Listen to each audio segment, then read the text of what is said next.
Hello everyone, welcome to part 2 of cultural change. Last video में हमने बात की थी about the social reform movements in the 19th and 20th century और इस वीडियो में हम जो मेन 4 सोशल चेंजेस थे उनके बारे में डिटेल में बात करने वाले हैं। The first one that we are going to talk about is Sanskritization. This term was coined by mister M N Srinivas, a very eminent sociologist, and how he defined it is as follows.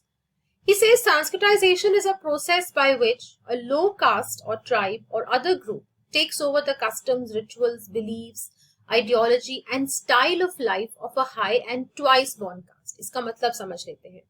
देखिए, मानो कोई born होता है किसी लो cast में, लो group में। लो का यहाँ मतलब है जिनका सोशल स्टेटस ट्रेडिशनली लो समझा गया है। वो अपने स्टेटस को इम्प्रूव करने के लिए जब किसी higher caste, twice born caste जैसे ब्राह्मण, क्षत्रियाज एंड वैश्यास के कस्टम्स को अपना लेता है, उनके रिचुअल्स को अपना लेता है, बिलीफ्स को, आइडियोलॉजीज को, ताकि उसका जो सोशल स्टेटस है वो इम्प्रूव हो सके, this is what we call as Sanskritization. Now let us understand this term twice born in detail. Twice born मतलब जिसका जन्म 2 बार हुआ हो। तो ये तीनों जो कास्ट्स हैं, ब्राह्मण, क्षत्रियज एंड वैश्यास, ऐसा माना जाता है कि they are born twice, once from their mother and once when their initiation ceremony और द जनेऊ सेरेमनी हैपेंस। तो ये तीनों जो हायर कास्ट्स हैं, इनका बर्थ 2 बार कंसिडर किया जाता है, इसीलिए इनको हम द्विजा कास्ट्स बोलते हैं। ये संस्कृताइजेशन का जो प्रोसेस है, it primarily takes place in Hinduism. Srinivas also says that it is also available outside Hinduism। सिर्फ ऐसा नहीं कि केवल हिंदुइज्म में ही मिलती है आपको देखने के लिए संस्कृताइजेशन, हिंदुइज्म के बाहर भी रीम्स में काफी बार आपको ये प्रोसेस देखने को मिल जाता है। अगर बात करें कि how it operated in different parts of India, तो 2 तरह के हमें ऑपरेशंस देखने को मिलते हैं। पहले वो एरियाज जहां डोमिनेंट कास्ट वाज हाईली संस्कृताइज्ड, उस एरिया की जो डोमिनेंट कास्ट थी वो बहुत ज्यादा संस्कृताइज्ड थी। उस रीजन में क्या हुआ, the entire reason underwent small amount of Sanskritisation. तो डोमिनेंट कास्ट डिसाइड करती थी कि बाकी की जो कास्ट्स हैं वो संस्कृताइज होंगी या नहीं होंगी। The next manner in which it spread in the country was where the non Sanskritic castes were dominant. तो अगर डोमिनेंट कास्ट नॉन सांस्कृतिक है तो उस केस में क्या होगा, this process had a stronger influence, right? And it led to something called as desanskritization, which is the reverse of sanskritization। मतलब कि देखो, संस्कृताइजेशन में क्या होता है, एक लोअर कास्ट एक हायर कास्ट के कस्टम बिलीव्स को कॉपी करती है ताकि उसका सोशल स्टेटस इंप्रूव हो सके। लेकिन कुछ केसेस में जो अपर कास्ट है वो अपनी आइडेंटिटी को लोअर कास्ट का बनाने की कोशिश करती है कुछ बेनिफिट्स के लिए, जैसे कि जॉब्स में रिजर्वेशन है। मान लो कोई ब्राह्मण फैमिली में कोई पैदा हुआ, लेकिन उसको अब जॉब चाहिए, जॉब में रिजर्वेशन है लोअर कास्ट के लिए, राइट? तो वो क्या करेगा, अपने आप को उस कास्ट के साथ आइडेंटिफाई कराने की कोशिश करेगा ताकि उसे वो जॉब मिल जाए। इसे हम कहते हैं डीसंस्कृताइजेशन, जहां पे आप अपने सोशल स्टेटस को कुछ बेनिफिट्स के लिए लोअर डाउन कर रहे हैं। Now let us talk about the regional variations. तो ऐसा नहीं है कि पूरे कंट्री में यूनिफॉर्मली संस्कृताइजेशन एक ही तरीके से उसने अफेक्ट किया। जैसे कि फॉर एग्जांपल पंजाब में it was not very strong and until the 3rd quarter of 19th century the Persian influence was very much dominant. Now let us talk about a very important topic जिसपे कई बार questions आ जाते हैं, that is the effects of Sanskritisation. कि आखिरकार ये process होता क्यों है, क्यों लोग सोशल लैडर को क्लाइम करने के लिए they try to identify with the higher castes। तो पहले इसके पॉजिटिव इफेक्ट्स की बात कर लेते हैं। सबसे पहले it improves the position of a group in the local caste hierarchy। जो लोकल कास्ट हायरार्की है, ठीक है, लोअर कास्ट से अपर कास्ट की जो हायरार्की एक बनी हुई है, ब्राह्मण, क्षत्रिय, वैश्य, शूद्र की, उसमें अपनी पोजीशन को इंप्रूव करने के लिए this process is carried out. Secondly, इसको अपनाने से कई बार क्या होता है, the economic and political position of that group also improves. उनको लगता है ऐसा कि अगर हम हायर कास्ट के मेथड्स एंड रिचुअल्स को अपनाएंगे तो इससे कहीं ना कहीं हमारा इकोनॉमिक बेनिफिट भी हो सकता है। It may also lead to a higher group self consciousness by its contact with the great tradition of Hinduism such as pilgrim centre और मोनास्ट्री। तो जो हायर कास्ट है ट्रेडिशनली उन्हीं को एक्सेस था पिलग्रिम साइट्स का और मोनेस्ट्रीज का, क्योंकि लोअर कास्ट को अलाउ नहीं किया जाता था. Now when you identify yourself with the higher caste members, आप उनके इस ग्रेट ट्रेडिशन के साथ भी अपने आप को कहीं ना कहीं जोड़ के देख रहे हैं. आपकी जो सेल्फ कॉन्शियसनेस है वो इम्प्रूव हो रही है, वो ऊपर की तरफ जा रही है, क्योंकि अब आप उस हायर कास्ट ग्रुप के जो ट्रेडिशंस हैं, जो रिच उनके जो ट्रेडिशंस हैं, जो कि अभी तक आपको एक्सेस जिनकी नहीं थी, now you can access them. So these are some positive effects of Sanskritization. But this taking over isn't easy. तो बहुत आसान नहीं होता है कि अपने आइडेंटिटी को छोड़कर आप किसी हायर सोशल ग्रुप की आइडेंटिटी को टेक ओवर कर लो. Lower caste who tried it were punished. Of course nobody likes change. तो जो डोमिनेंट कास्ट थी, they tried to subdue the lower caste जो संस्कृताइज होने की कोशिश कर रही थी. फॉर एग्जाम्पल कुमुद पवाड़ी का एक एग्जाम्पल आपकी बुक में दिया हुआ है. She was a Dalit women who wanted to become a Sanskrit teacher, and she eventually became a Sanskrit teacher because she saw Sanskrit as a means to break into a field where her gender and caste otherwise wouldn't allow. एक तो वो female, ऊपर से she belonged to a lower caste. तो इन दोनों combinations की वजह से she could never ever access the Vedas and the other important holy books, that one should read. So this would enable her, अगर if she learns Sanskrit, उससे होगा क्या? It would enable her to read what texts had originally had to say about Dalits and women. She said कि जब तक मैं पढ़ूंगी नहीं खुद से, how would I know कि is this what was written in the Vedas, in the Upanishads? I want to know for myself कि आखिर ये holy texts हमारे बारे में, women के बारे में और दलित्स के बारे में क्या राय रखते हैं. तो जब तक मैं संस्कृत को खुद नहीं पढ़ूंगी तब तक I will not be able to access these texts. इसीलिए she wanted to learn Sanskrit and she faced many objections. बहुत लोग सरप्राइज हुए, हॉस्टिलिटी दिखाई उनकी तरफ.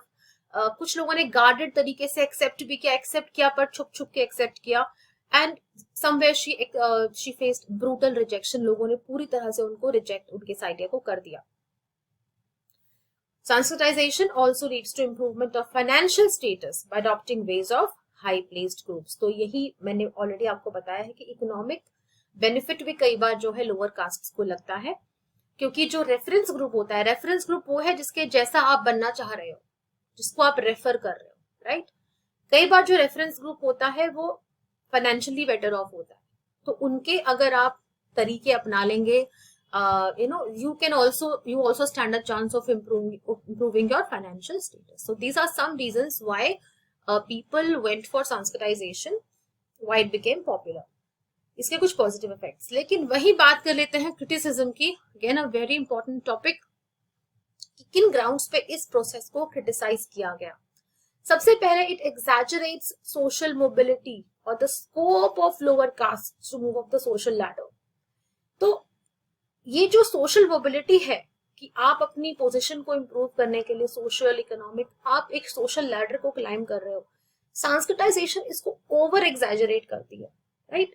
क्योंकि कोई भी ऐसा कॉन्क्रीट स्ट्रक्चरल चेंज नहीं आता संस्कृताइजेशन से. ओनली अ पोजिशनल चेंज कम्स.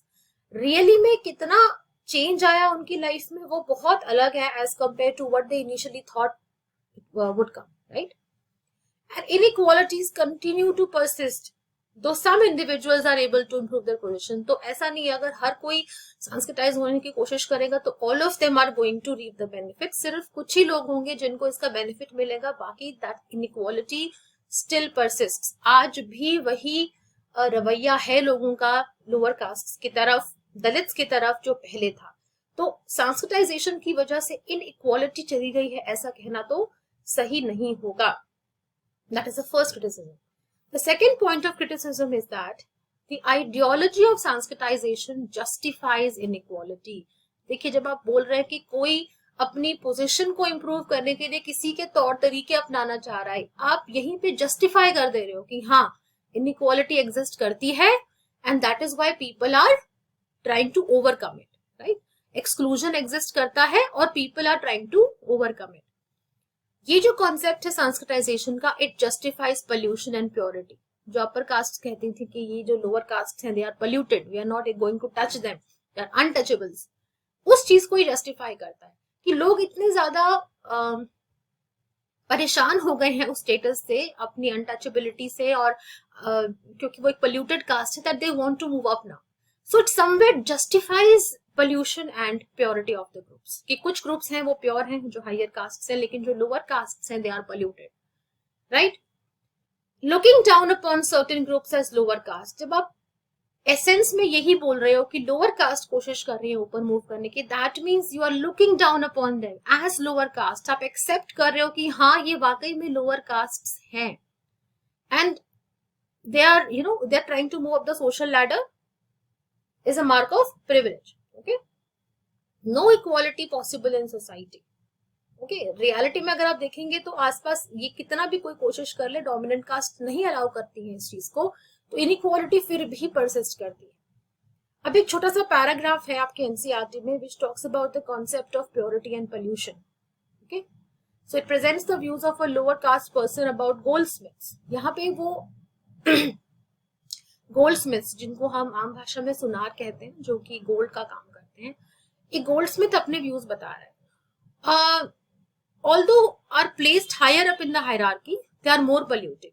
तो ये जो इंसान बोल रहा है गोल्डस्मिथ्स के बारे में, दे सेइंग कि ठीक है, ही सेइंग कि हाँ आई अंडरस्टैंड कि गोल्डस्मिथ्स जो है उनका पोजीशन थोड़ा हमसे ऊपर है, लेकिन हमसे ज्यादा वो पोल्यूटिंग है क्योंकि वो ग्रीडी है.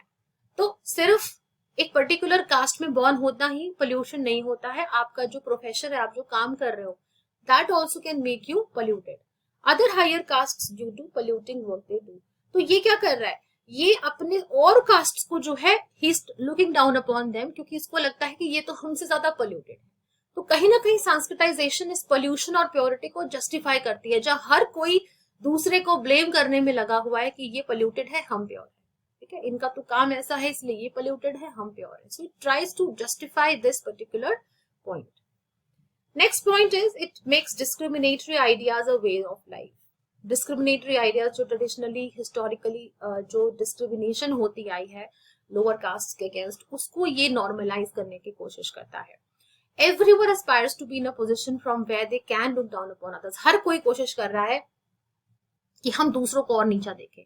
हम लोअर कास्ट में, लो कास्ट में बॉर्न है तब भी, हम हाई कास्ट में बॉर्न है तब तो बिल्कुल दूसरों को हम एक हेज दृष्टि से देखेंगे, दूसरों को हम look down upon other people basically.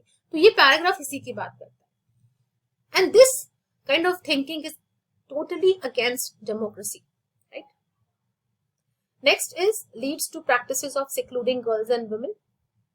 तो आप जब हायर कास्ट के प्रैक्टिसेस को, राइट्स को, रिचुअल्स को अडॉप्ट करते हो, उसके साथ नेचुरली जो है गर्ल्स का सिक्लूजन और विमेन का सिक्लूजन आ जाता है. आपने देखा होगा काफी सारे ऐसे रिचुअल्स होते हैं जहां पे विमेन और गर्ल्स अलाउड नहीं होती. फॉर एग्जांपल फ्यूनरल प्रोसेशन में.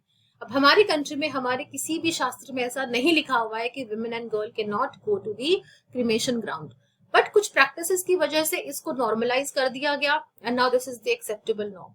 तो जो भी हायर कास्ट के राइट्स, रिचुअल्स हैं, जब लोअर कास्ट उनको एक्सेप्ट करने की कोशिश करते हैं, तो उसके साथ साथ जो है गर्ल्स और वुमेन जो ऑलरेडी हिस्टोरिकली मार्जिनलाइज्ड कम्युनिटीज हैं, उनके साथ और ज्यादा डिस्क्रिमिनेशन बढ़ जाता है. Dowry practices, caste discriminations. In fact कुछ लोअर कास्ट में शादी के समय जो है डाउरी दी नहीं जाती बल्कि डाउरी ली जाती है. But when they try to copy the higher castes, they have to give dowry now, क्योंकि हायर कास्ट में डाउरी दी जाती है, ली नहीं जाती है लड़की की शादी करते समय.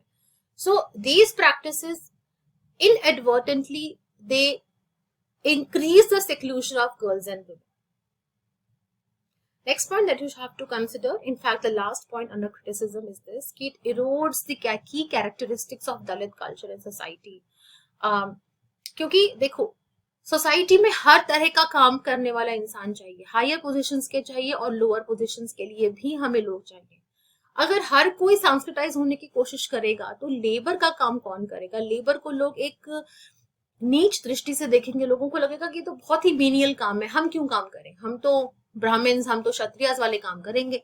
तो लेबर को जो है शेमफुल तरीके से देखा जाता है. तो जो एसेंस है सोसाइटी का वो इरोड हो जाता है. जितने भी क्राफ्ट्समैन हैं, आर्टिसंस हैं, नॉलेज ऑफ मेडिसिन है, अगर किसी को इकोलॉजी, ये सब चीजें जो है यूजलेस इनको बता दिया जाता है कि ये चीजें तो जो है हमें बांध के रख रही हैं, हमें नीचे की तरफ खींच रही हैं और हमें तो ऊपर सोशल लैडर को क्लाइम करना है.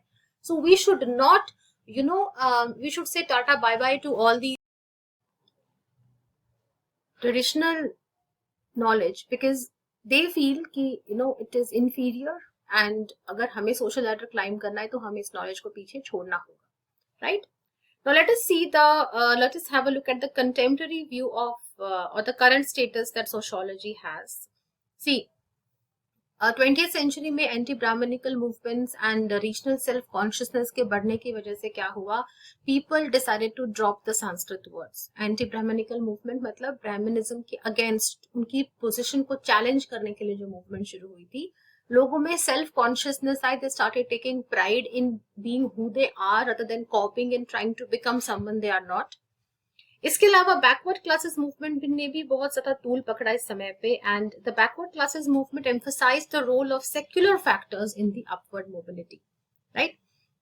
इसके अलावा डोमिनेंट कास्ट जो किसी पर्टिकुलर एरिया की थी, दे showed no desire for sanskritization. They felt prestigious in their own sense, so they started becoming comfortable in their own skin कि हमें sanskritized होने की जरूरत नहीं है, we are comfortable being who we are. Dalits also found, they had a newfound pride in their identity, and the poorest of the Dalit groups, they had some self-confidence, but they still remain excluded. तो ये है current position सांस्कृताइजेशन की, कि time के साथ साथ लोगों के अंदर जो सेल्फ प्राइड था, जो उनकी सेल्फ कॉन्शियसनेस थी, उसकी वजह से they did decide not to go for Sanskritisation and continue to be who they are. ये तो हुआ पहला social change, Sanskritisation, and which existed even before colonialism came to our place, to our country. अब बात कर लेते हैं बाकी तीन सोशल चेंजेस की. उनमें सबसे पहला है westernization. Now what is westernization? Western तरीकों को फॉलो करना, ठीक है, उनकी कल्चर को, उनके ट्रेडिशंस को, उनके पहनावे को, food, everything we try to copy it. It's called westernization. See, western colonial past जो इंडिया का था, it was paradoxical and strange. This we have already seen in the first chapter, कि वो जो चेंजेस सोच के लाते थे हमारी सोसाइटी में होगा, उसका रिजल्ट कुछ और ही निकलता था इंडियन सोसाइटी में. जैसे कि इंग्लिश, फॉर एग्जाम्पल, इंग्लिश को ये सोच के इंट्रोड्यूस किया गया था कि it will help them get that little educated section of the Indians जो कि उनके लोअर पोस्ट के जॉब को संभालेंगे, but it ended up exaggerating, enhancing rather the feelings of nationalism.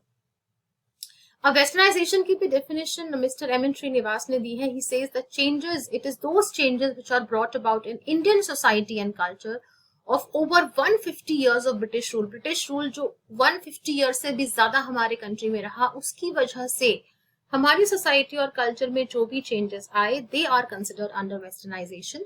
The term subsuming changes occurring at different levels. कौन कौन से levels की बात हो रही है? टेक्नोलॉजी में चेंजेस, इंस्टीट्यूशंस में, आइडियोलॉजी में और वैल्यूज में.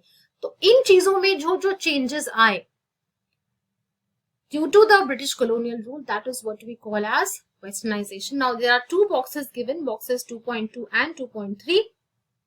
2.2 जो है बात करता है कि how J.S. Mill's essay on liberty, it got published as a text in Indian colleges, पढ़ाया जाता था, and Indians became aware of Magna Carta of 1215. ये जो Magna Carta था, ये King of England ने इशू किया था, एंड इसमें लिखा गया था किंग और जो उसकी गवर्नमेंट है वो लॉ से ऊपर नहीं है. तो जब इंडियंस ने इसके बारे में पढ़ा, दे बिकेम अवेयर कि अच्छा ऐसा भी हो सकता है, and became aware of the struggle for liberty and equality in Europe, कि अगर दुनिया में, यूरोप में, अमेरिका में लोग जो है लिबर्टी की लड़ाई लड़ सकते हैं, इक्वालिटी की लड़ाई लड़ सकते हैं, तो इंडिया में क्यों नहीं? It made people more aware, right.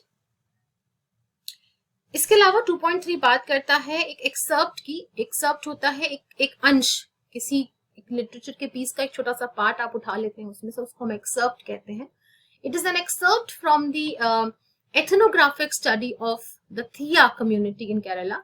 आप किसी भी जब एथनिसिटी के बारे में पढ़ते हैं, उसको एथनोग्राफिक स्टडी कहते हैं. तो एक कम्युनिटी होती है थियाज की केरला में. तो यहाँ पे गर्ल है देवकी, जो की बात करती है एग और पॉरेज की, जिसको दो तरीकों से सर्व किया जाता है. एक तरीका जिसमें एग को जो है एग कप में सर्व किया जाता है, और पॉरेज के जो इंग्रेडिएंट्स हैं उनको सेपरेटली जो है सर्व किया जाता है टेबल पे, जो कि उसके घर में होता था. और एक और तरीका है जिसमें एग को जो है एग कप में नहीं दिया जाता, और पॉरेज को यानी कि दलिए को जो हम कहते हैं, सब कुछ सारे इंग्रेडिएंट्स को एक साथ पकाया जाता है. तो यहाँ जहाँ पे एग कप में एग सर्व हो रहा है, पॉरेज के इंग्रेडिएंट्स को जो है अलग अलग सर्व किया जा रहा है, दिस बेसिकली शोज कि how this actually took place in the western estates, right. जो टी एस्टेट्स थे, वहां के जो ओनर्स थे, जो ब्रिटिशर्स थे, this is how they like to have their egg and porridge.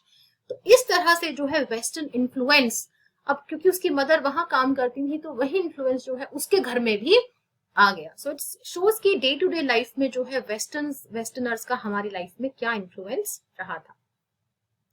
Now there are different kinds of westernization. एक वो वेस्टर्नाइजेशन होती है जहां पे कुछ ही हैंडफुल इंटेलेक्चुअल्स जो इंडियन इंटेलेक्चुअल्स थे, जो माइनॉरिटी में थे, दे गॉट वेस्टर्नाइज्ड, राइट। उनका वे ऑफ थिंकिंग चेंज हो गया, उनका लाइफस्टाइल चेंज हो गया। जैसे कि काफी सारे 19th सेंचुरी सोशल रिफॉर्मर्स जिनकी हम ऑलरेडी बात कर चुके हैं, वो एक छोटी सी माइनॉरिटी है।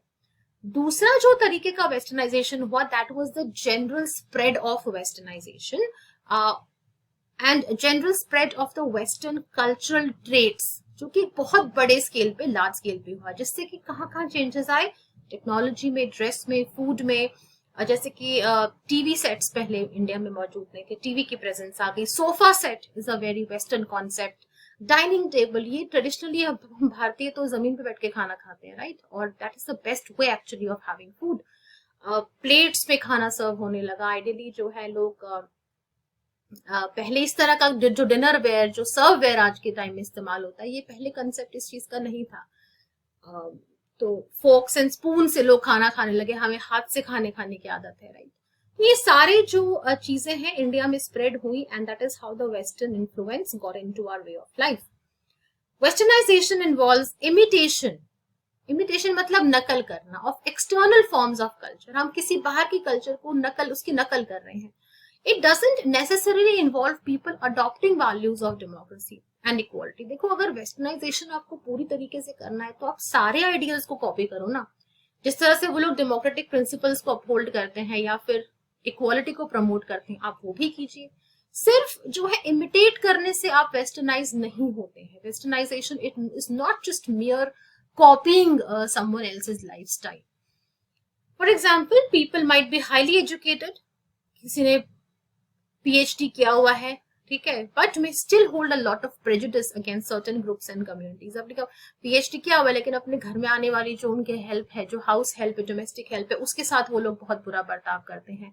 वो कास्ट सिस्टम में, कास्ट डिस्क्रिमिनेशन में बिलीव करते हैं। एंड माइंड यू, ऐसे लोग बहुत हैं आज भी सोसाइटी में, हमारे आसपास ही मौजूद हैं, जो कहते हैं कि हम बहुत एजुकेटेड हैं, हाई सोसाइटी से बिलोंग करते हैं, but if you look at there ideals and ideologies, बहुत ही ज्यादा एक अनएजुकेटेड इंसान से भी ज्यादा बुरी उनकी आइडियोलॉजी, बल्कि कहीं ना कहीं अनएजुकेटेड लोग उनसे फार ऑफ बेटर होते हैं इन चीजों में। So this is about it. Now let us see कि वेस्टर्नाइजेशन का हमारे इंडियन आर्ट और लिटरेचर पे क्या असर हुआ। तो यहाँ जो है एक बहुत ही famous artist mister Raja Ravi Varma की बात हुई है। इसके अलावा अवनिंद्रनाथ टैगोर, चंदू मेनन, बंकिम चंद्र चट्टोपाध्याय, इन सब पे जो है वेस्टर्न इन्फ्लुएंस आया। बॉक्स 2.4 बताता है कि जो राजा रवि वर्मा की टेक्निक थी वो इंडिजिनस, मतलब जो लोकल, जो हमारी देसी टेक्निक और वेस्टर्न ट्रेडिशंस का कॉम्बिनेशन थी, राइट। पहले जो था उनका जो स्टाइल था पेंटिंग का, वो फ्लैटर था, 2D, 2 डायमेंशंस में वो पेंटिंग्स बनाते थे, वाटर कलर्स को यूज करते थे। लेकिन जब नई टेक्निक्स आई तो उनका जो पर्सपेक्टिव था वो चेंज हो गया। Illusionism that made it's way. Oil based mediums का यूज किया जाने लगा, नॉट वाटर कलर्स जो कि पहले यूज होते थे। एक पोर्ट्रेट इसमें दिया गया है एक मैट्रीलिनियर नायर फैमिली का। देखो, नायर्स एक कम्युनिटी होते हैं केरला में, तो इनके यहाँ जो है मैट्रीलिनियल सिस्टम चलता है, मतलब जो मदर होती हैं वो हेड ऑफ द फैमिली होती हैं, एज अपोज टू पेट्रियार्की जो कि बाकी जगह पे प्रैक्टिस किया जाता है। तो एक पोर्ट्रेट उन्होंने बनाया था, लेकिन जिस तरीके से उन्होंने पोर्ट्रेट बनाया है वो एक 19th सेंचुरी यूरोपियन पोर्ट्रेट के जैसा है, जो कि पेट्रीलिनियल होते थे। तो way the family is sitting, उनकी जो सीटिंग अरेंजमेंट है, सब कुछ जो है it matches with that of 19th century European portrait. So this shows कि आर्ट, लिटरेचर, हर चीज पे वेस्टर्नाइजेशन का असर हुआ। Conflict between generations, right. अब इस वेस्टर्नाइजेशन की वजह से जनरेशंस के बीच में जो कॉन्फ्लिक्ट पैदा हुआ, इसकी बात कर लेते हैं। बॉक्स 2.5 में बात की गई है एक मिडिल क्लास फैमिली की, जहाँ पे वेस्टर्नाइजेशन की वजह से जनरेशनल जो डिफरेंसेस हैं, इंटर जनरेशन मतलब एक जनरेशन और दूसरी जनरेशन के बीच में, वो बहुत ज्यादा कॉम्प्लेक्स हो चुके हैं। तो यहाँ पे एक मदर हैं जो बता रही हैं कि जो उनके बच्चे हैं, how different their taste is in case of clothing, music, कितना डिफरेंस आ गया between herself and her children, and how she feels alienated from her children because of this difference. तो हर स्फीयर में जो है वेस्टर्नाइजेशन का influence आया। Srinivas says that lower caste जहां संस्कृताइज हो रही थी, वहीं जो अपर कास्ट थी वो वेस्टर्नाइज हो रही थी।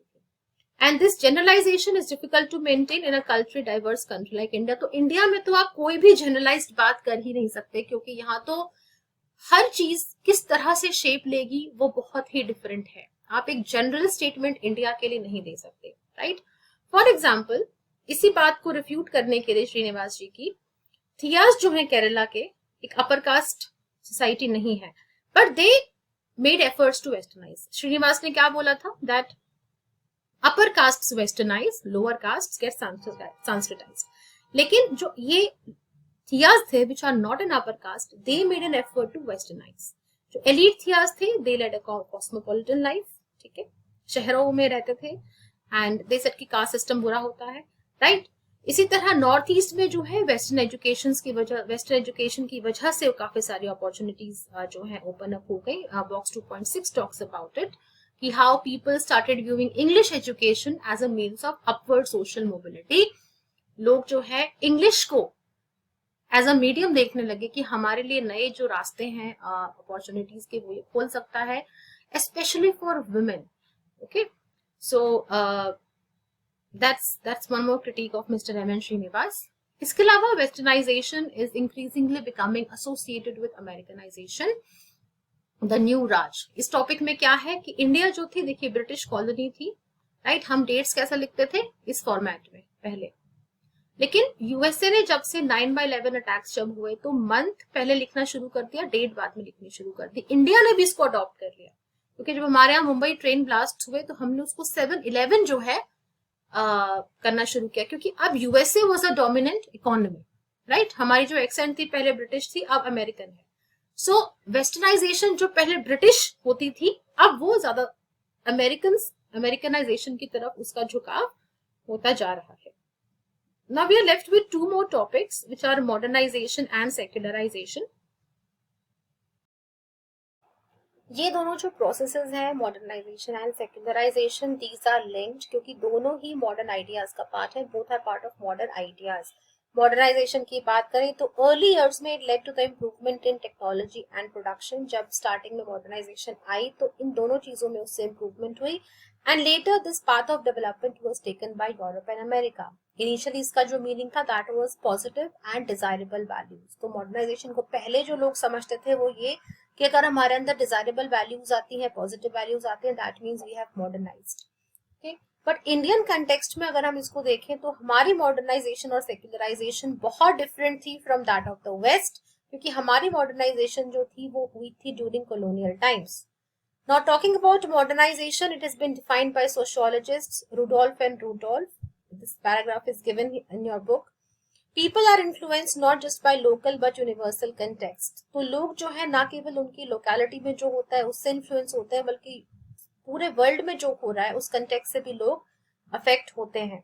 How you behave, what job do you take, it depends on your own choice, not dictated by anyone else. तो ये मॉडर्नाइजेशन जो थी इसका मतलब निकल के बाहर आया। साइंटिफिक एटीट्यूड लोगों का डेवलप हुआ, लोगों में रैशनल जो अप्रोच था उसकी डेवलपमेंट हुई। But is this true? क्या सही में मॉडर्नाइजेशन का ये जो मतलब है, is this the ground reality? Well, not entirely, क्योंकि which stream we take up after 10th ये डिसाइड हम नहीं करते हैं, मोस्टली हमारे पेरेंट्स करते हैं। स्कैवेंजर जो होता है, जो साफ सफाई का काम करता है, उनको अपने जॉब को चूज करने की कोई फ्रीडम नहीं होती है। We often marry within our caste or community. सबसे पहले देखा जाता है लड़का और लड़की की कास्ट कम्युनिटी क्या है। So even though we claim to be modernized, लेकिन इन एरियाज में we still remain backward. Religious जो beliefs है वो scientific traditions के साथ coexist करते हैं इंडिया में, राइट। इंडिया जो है सेक्युलर है, डेमोक्रेटिक है, लेकिन फिर भी यहाँ कास्ट बेस्ड मोबिलाइजेशन आज भी देखने को मिलती है। इंडिया में अगर बात करें तो ट्रेडिशंस जो है इंडिया के वो मिक्स है प्लुरलिटी के और आर्ग्यूमेंटेशन के, मतलब अलग अलग तरह की प्लुरलिटी, मतलब बहुत अलग विभिन्न प्रकार के ट्रेडिशंस यहाँ मिलेंगे। Constantly these traditions are being redefined, हर रोज कोई ना कोई चेंज इनमें जरूर होता आपको मिलता है। Box 2.7 talks about something similar, talks about a process in contemporary Arunachal Pradesh कि how modernisation has changed people's attitude towards religious festival. देखो, अपनी ट्राइबल आइडेंटिटी को इंटैक्ट रखने के लिए रिलीजियस फेस्टिवल्स को कलेक्टिवली सेलिब्रेट करना तो इम्पोर्टेंट है ही, लेकिन ट्रेडिशनली जैसे उनको सेलिब्रेट किया जाता था और अब जैसे किया जाता है उसमें बहुत ज्यादा डिफरेंस है। दिस पैराग्राफ सेज कि celebration committees have now taken the place of loose knit gangs. Dates are now decided by official government calendars instead of seasons. तो फेस्टिवल्स को मनाने के लिए पहले सीजन्स के हिसाब से डेट्स डिसाइड होती थी, लेकिन अब गवर्नमेंट के जो कैलेंडर्स है वो डेट्स को डिसाइड करते हैं। So celebrating festivals has become a must for these tribal communities, क्योंकि अगर ये इनको सेलिब्रेट नहीं करेंगी तो हो सकता है इनकी जो आइडेंटिटी है इनको लगता है वो खतरे में पड़ सकती है। And at the same time जो रैशनल कंसेप्ट्स हैं they have also infiltrated their minds, right. तो मॉडर्निटी के, this is modernisation in their context, कि ट्रेडिशन के साथ साथ आप मॉडर्निटी की तरफ भी बढ़ रहे हैं।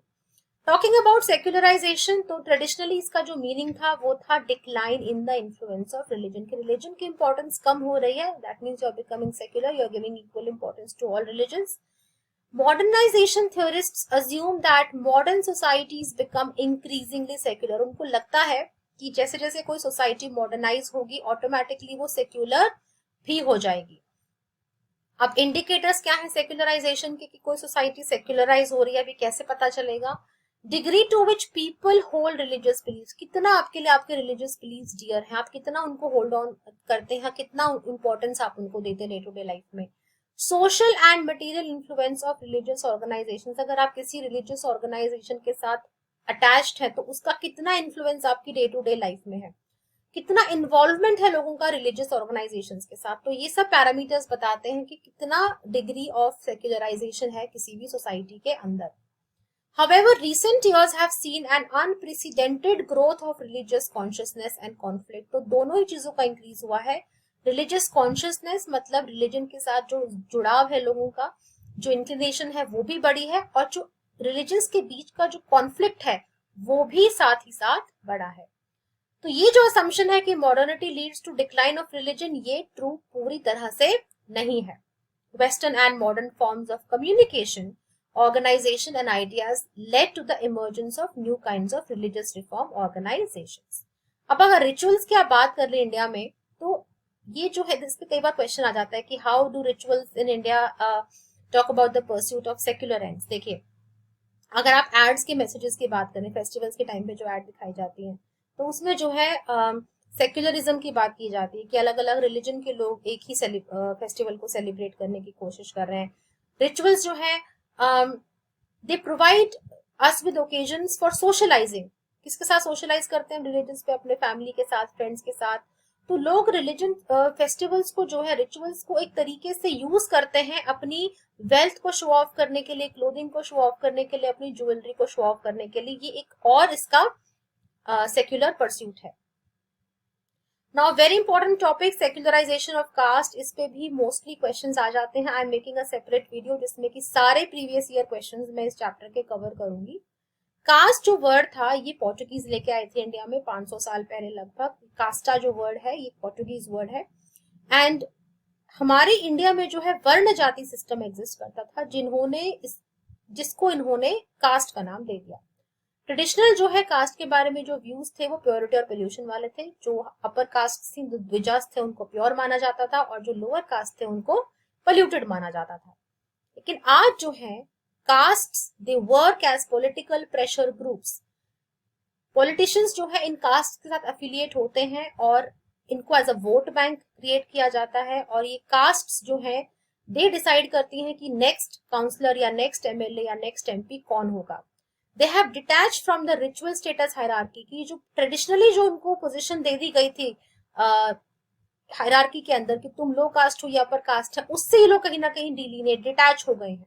Now they are the king makers, वो डिसाइड करते हैं कि अब नेक्स्ट चुनाव में किसकी जीत होगी, इलेक्शन कौन जीतने वाला है। They are linked to new structure of representational power. So this change of role of caste is called secularization of caste, की जो ट्रेडिशनल उनकी पोजिशन थी वो कहीं ना कहीं अब चेंज हो चुकी है. Now they are actively deciding who is going to be the next MP, MLA or whatsoever, और इनका जो प्रेशर ग्रुप है वो बहुत ज्यादा इंपॉर्टेंस रखता है एक डेमोक्रेसी के अंदर, और इसी को पॉलिटिशियंस कई बार यूज करते हैं to their advantage in order to get votes.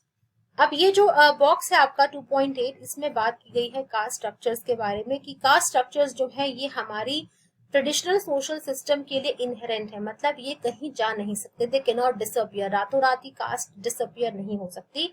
It has taken a different form. Caste का जो फॉर्म है वो चेंज हो गया है, लेकिन ये कहीं जाने नहीं वाली है हमारे इंडियन सोशल सिस्टम से. चाहे आप सेक्युलराइजेशन आप की बात कर लें, चाहे पॉलिटिसाइजेशन की बात कर लें कास्ट की. So it has taken a different form under the impact of modern politics, also impacted politics. देखिए, कास्टिज्म पॉलिटिक्स में तो इनएविटेबल है, क्योंकि पॉलिटिक्स एक बहुत ही हाईली कंपेटिटिव स्फीयर है, जहां पे आपको आइडेंटिफाई करना होता है, आपको मैनिपुलेट करना होता है एग्जिस्टिंग सिचुएशन को, कि हमें पावर कहाँ से मिलेगी, राइट. कास्ट स्ट्रक्चर क्या करता है, एक बहुत ही बड़ी ऑर्गेनाइजेशनल क्लस्टर इनको प्रोवाइड कराता है, क्योंकि कास्ट तो इनहेरेंट है, और इस क्लस्टर को यूज करके जो है इसी क्लस्टर के अराउंड मेजॉरिटी पॉपुलेशन रहती है, सभी लोग जो है इसी के अराउंड ऑर्गेनाइज्ड है सोसाइटी के अंदर. तो इसको यूटिलाइज करके, मैनिपुलेट करके पॉलिटिशियंस के लिए बहुत इजी हो जाता है अपने इलेक्शन में आगे बढ़ना. So it is natural for politics to organize through such a structure. So politics में से तो कास्टिज्म कहीं नहीं जाने वाला. कंक्लूजन में अगर बात करें तो जो लास्टिंग इम्पैक्ट है कॉलोनियल रूल का हमारे देश पे, उसने काफी सारे चेंजेस हमारी कल्चर में लेके आए हैं. For example, the western idea of modernity shape the imagination of Indian nationalists. जब हमने उनके लिटरेचर के बारे में पढ़ा, लिबर्टी इक्वालिटी के आइडियाज के बारे में पढ़ा, so it definitely impacted the Indian nationalists. बहुत सारे लोग जो थे, they were prompted to revisit the traditional text, कि हम अपने जो उपनिषद वेद हैं उनको हम देखें कि वहां पे आखिरकार क्या लिखा गया है. And western culture also affected how we lived, what is the code of conduct and how the artists express themselves. So in a nutshell, बहुत ही बड़ा impact जो था colonial rule का हमारी culture पे पड़ा. So this is it for this video guys. In this video I have covered all the major points. अगर आपको कोई भी doubt है, you can comment down in the comment section. Next video में मैं इसी chapter के जो previous year questions है बहुत ही important, वो लेके आने वाली हूँ. You just have to prepare those questions and you will be sorted for this chapter. So I would see you in my next video. Please do subscribe to my channel and press the like button and also hit the notification bell, क्योंकि बहुत सारे awesome videos आने वाले हैं in the coming time. So you would not want to miss on those. That's it. This is Gitanjali signing off. I will see you in my next video. Bye.